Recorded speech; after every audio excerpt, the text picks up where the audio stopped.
Hello guys, welcome to my channel. This is Shruti and I live in Maldives. आजचा माझा plan होता की मी आज वॉकिंगला जाणार म्हणून. मग काय मी माझे शूज घातले आणि मी निघाले हॉस्टेलच्या बाहेर. मी राहते माले सिटीमध्ये. माले city is a capital of Maldives. मग मी रोजच्याप्रमाणे मी निघाले माझ्या ब्रिज साईडला माझ्या वॉकिंगला जायला. हे ब्रिज तुम्ही बघू शकता, हे फेमस आहे चायना मालदीव्स एव्हरलास्टिंग फ्रेंडशिप ब्रिज म्हणून.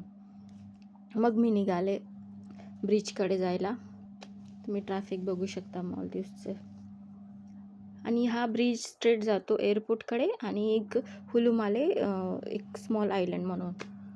मग इथे मी नेहमीप्रमाणे आपलं वॉकिंगला आले, वॉकिंग चालू केली.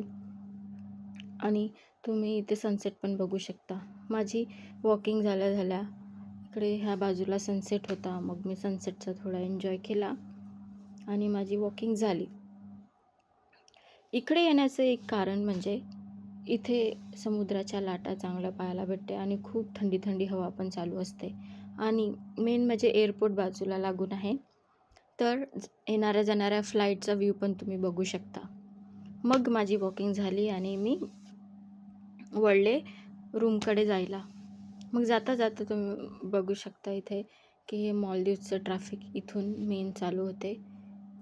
ह्या सिटीमधून, ह्या माले आयलंडमधून हुलुमालेकडे ही बस जात आहे. तर ही आहे गव्हर्मेंटची बस MTCC म्हणून. मग मी प्लॅन केला ह्या गार्डनमध्ये जायला. लोनी झियारो पार्क म्हणून या गार्डनचं नाव आहे. बघू शकता तुम्ही हे गार्डन. इथले जे सिक्युरिटी आहे ना ते खूप स्ट्रिक्ट आहे. प्रत्येकावर लक्ष ठेवत राहतात की कोणी फूल तोडते की झाड घेऊन जाते की कोणी प्लांटचे पत्ते तोडते. खूप बारीकाने लक्ष ठेवत असतात ते. मग मी आपल्या गार्डनचा एन्जॉय करत आपल्या गार्डनच्या दुसऱ्या बाजूला गेले. आणि इथे एक शांतता भेटते आल्यानंतर. शिफ्टवरून मी मोस्ट ऑफ द टाईम मला जर असं थोडं शांततेमध्ये बसायचं असलं म्हणजे मी इथे बघू शकता तुम्ही इथलं हे ग्रीनरी, त्याच्यानंतर ही शांत हवा, ती वॉर्म लाईट्स आणि इथले झुले. ॲक्च्युली इथे जास्त लोक येत नाही.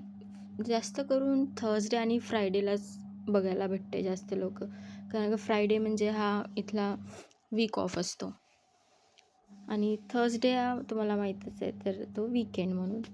मग मी माझं गार्डन सगळं एक्सप्लोर झाल्यानंतर बाहेर पडले. ते बघू शकता तुम्ही, ते सगळे लोक कोर्टमध्ये फुटबॉल खेळत आहे. आणि इथे सगळे उभे आहे हेल्मेट घेऊन, कारण की यांना ब्रिजकडे जायचं आहे. मालेमध्ये हेल्मेट घातले नाही तरी चालेल, पण ब्रिजवरून जे काही लोक जातात त्यांना कंपल्सरी हेल्मेट घालावं लागतं. मग मी आले इकडे. हा एरिया तुम्ही बघू शकता की हे मरीन ड्राईव्हसारखं वाईब देते मला. हमेशा मी इथं आली की मला मुंबईची मरीन ड्राईव्हची आठवण येते. इथे बघू शकता तुम्ही लोक सगळे इथे इव्हिनिंग टाईममध्ये आपलं थोडा टाईम स्पेंड करायला आणि थोडं आपलं शांततेमध्ये बसायला, समुद्राचा लाटांचा एन्जॉय करायला येतात. मग मी आपलं इथून वळून मी निघाले आपल्या रूमच्या दिशेला. बघू शकता इथे ते लहान लहान मुलं आपल्या बीच साईडला खेळत आहे आणि इथे काही लोक बसले आहेत, त्यांच्या एकमेकांच्या फ्रेंडसोबत त्यांच्या गोष्टी चालू आहे. हा ब्रिजचं एक नाव आहे आर्टिफिशियल बीच म्हणून, फेमस बीच. जसं मुंबईमध्ये मरीन ड्राईव्ह आहे तसं मालदीव्समध्ये माले सिटीमध्ये आर्टिफिशियल बीच म्हणून प्रसिद्ध आहे. इथे तुम्ही येऊ शकता, बसू शकता. हे बघा इथे मुलं रेतीमध्ये आपली चादर बनवून अंगावरती घेतली. ही मुलगी वॉटर स्पोर्ट करून आपली बाहेर निघाली. ते सगळेजण आपलं इव्हिनिंगचा टाईम स्पेंड करायला येतात. मग मी निघाले. एक अड्डा आहे इथे जिथे चाय, कॉफी, पॉपकॉर्न्स सगळं तुम्ही इव्हिनिंगमध्ये इथे आल्यानंतर घेऊ शकता. त्या शॉपचं नाव कोको हट म्हणून. मग इथे लोक आपले पॉपकॉर्न, त्याच्यानंतर हॉटडॉग्स, कॉफी, चाय जे काही त्यांना स्नॅक्स घ्यायचे ते इथून घेतात. मग मी आता ठरवलं की मी आता रूमकडे जाणार म्हणून. खूप जास्त माझं चालणं झालं आहे. मग मी निघाले आपल्या रूमकडे जाता की छोटे छोटे मुलं इथे खेळत होते. त्यांना बघून मला पण थोडं आणखी एनर्जी येत होती की मी आता पुन्हा मी थोडंफार वॉकिंग करायची म्हणून. Okay, guys, thank you so much for watching my video.